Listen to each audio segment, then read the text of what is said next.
Imagine being remembered for over 2,000 years for 3 days of absolute courage. The story of the 300 Spartans at Thermopylae has become legend, but the real story, it's even more incredible than Hollywood could ever show you. The year is 480 BC, and the largest empire on Earth is on the move. Persian King Xerxes leads an army so vast that ancient historians claimed it drank entire rivers dry. We're talking about hundreds of thousands of troops, possibly millions, marching towards Greece. And standing in their way, a narrow coastal pass called Thermopylae, the Hot Gates. But here's where Hollywood got it wrong. It wasn't just 300 Spartans. The Greek alliance actually assembled around 7,000 warriors, led by the Spartan king Leonidas.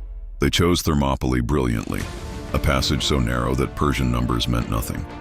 Only a handful of soldiers could pass through at once. For 2 full days, the Greeks were unstoppable. The elite Persian immortals pushed back. Xerxes' best troops defeated again and again. The narrow pass turned into a graveyard for Persian soldiers, with waves of attacks crashing against the Greek shield wall like water against rocks. But then came the betrayal that changed everything. A local Greek named Ephialtes revealed a secret mountain path to the Persians. Suddenly, Leonidas received word that enemy forces would soon be behind them. He faced an impossible choice. In what would become one of history's most legendary decisions, Leonidas ordered most of the Greek army to retreat. But he stayed. His 300 Spartans stayed, along with 700 Thespians and 400 Thebans who refused to leave. They knew what was coming, certain death, but they stood their ground. That final morning, they didn't wait behind their walls. They charged out to meet the Persians in the wider part of the pass. Fighting to the last man, they took thousands of Persians with them. When their spears broke, they fought with swords. When their swords broke, they fought with hands and teeth. But here's the incredible part. Their sacrifice wasn't in vain.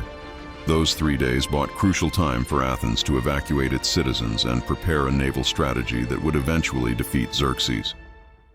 Their defeat became Greece's salvation. Today, over 2 millennia later, Thermopylae stands as more than just a battle. It's become a symbol of what courage really means, fighting for what you believe in, even against impossible odds. When people talk about sacrifice, duty, and defiance in the face of tyranny, they still speak of the Hot Gates, where a few thousand Greeks showed the world what bravery truly means.